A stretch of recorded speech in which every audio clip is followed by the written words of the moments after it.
Hello everyone, and you're welcome to Jibbyfem Forte tutorial, and I'm Odurole Mojibola. Today we are going to into the second series of our DIY elastic sandal. Don't forget, it's a T-strap sandal with elastic. Now today I'm going to be showing us how I created this insole for my wet sole. And if you want to know more about this particular welting, go to the description. I'm sure you are going to see how I wet my sole. But for today, we're just going to basically go into how to last our T-strap elastic sandal, as well as how to go about cutting our insole. Guess what? I have a gift for whoever answers my question correctly today. Sit back and I'll be right back.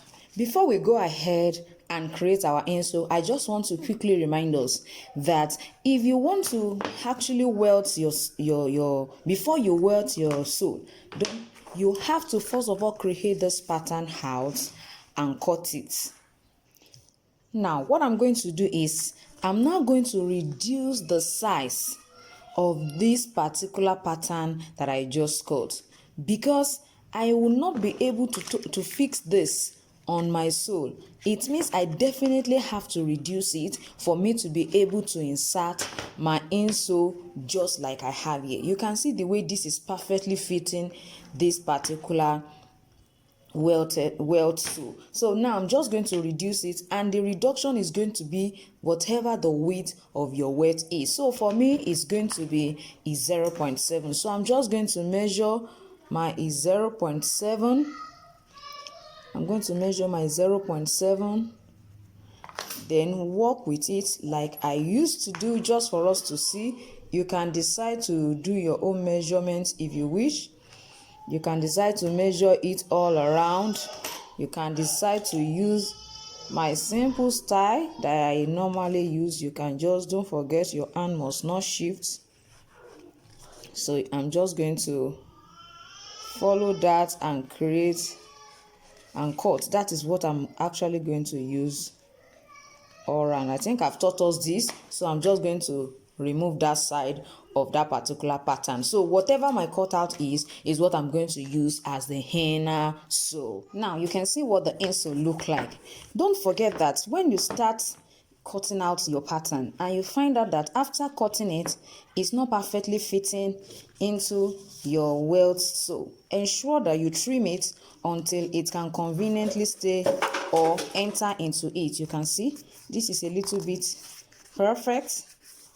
By the time I finally cut my pattern out, it will also perfectly fit it. Now you have to really be careful when it comes to this kind of an insole. Don't forget that by the time you want to last it, it is going to be passing by these edges. So it means that you have to ensure that wherever your pattern is going to pass into, you must be able to work on those sides, so that by the time you are through with your lashing, it will stay perfectly well. For me, I'm going to be taking my measurements before I wrap my insole. Now I'm going to be using 5 centimeters for this side. Don't forget, my back pattern is going to be entering this particular side, and the other tongue is going to be coming here. So I'm going to be making use of 5 centimeters from this edge here to this place. So I'm going to be, it means my back pattern is going to come in this at this particular point.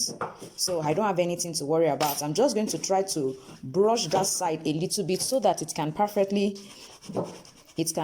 fit when I want to put my back pattern. I'm going to do the same thing for the two legs, so that by the time I finish wrapping it, it will not be too tight that it cannot perfectly allow my upper to be inserted into this particular place. So I'm just going to go ahead and wrap. Don't forget, I use Mako as my inner sole. You can decide to make use of a Nora, you can decide to make use of a crepe, as long as that is what you want. All you need to do is to ensure that it fits perfectly into this place. Now for me, I'm just going to wrap my Mako. I'm making use of Mako 3, so I'm going to just wrap it and then insert it into this particular now you can see I have already wrapped my insole. Now if you don't want to wrap yours, you can decide to just cut the Mako and place the leather on it if you don't want to wrap it. If you don't want the wrap to cover to this side as well, you can just wrap and let it cover the edges and trim it without covering this lower part. But for me, I think I like it this way.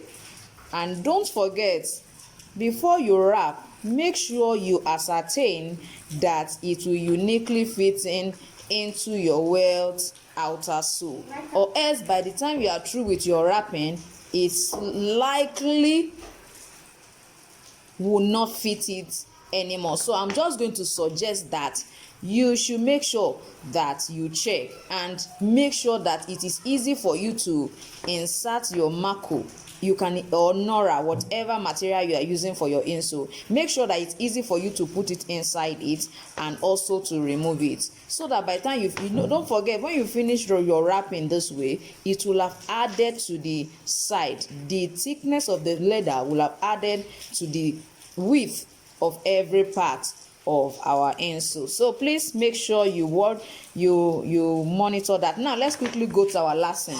So who is going to tell us what is the distance we use to locate our tongue? I'm not going to be saying that in this tutorial. I want to hear in the comment section. I really have a gift for whoever will get that right, just the first person to get it right.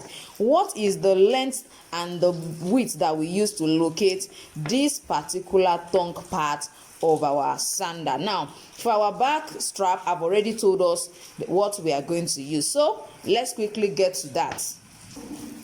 Yes, you can see what we have. I told us to just measure 5 centimeters on this side. Don't forget, I still have a gift for whosoever will tell me the measurement for this tongue parts. You can see what I have. I'm just going to go ahead and lace it. I'm just going to apply gum on this side and on the sole as well, then go ahead and bottom it. Now let's quickly go ahead and bottom our T-strap sandal with elastic. Don't forget, you are just going to come, you can see the way I'm holding it and the way I'm holding this other one.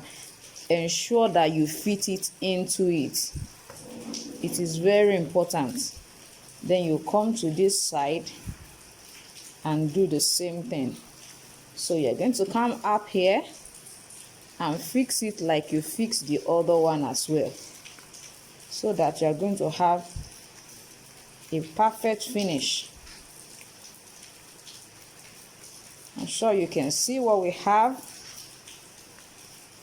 You can see what our sandal looks like at the end of this, our welting and then creation of the insole. I'm sure you can see what we have.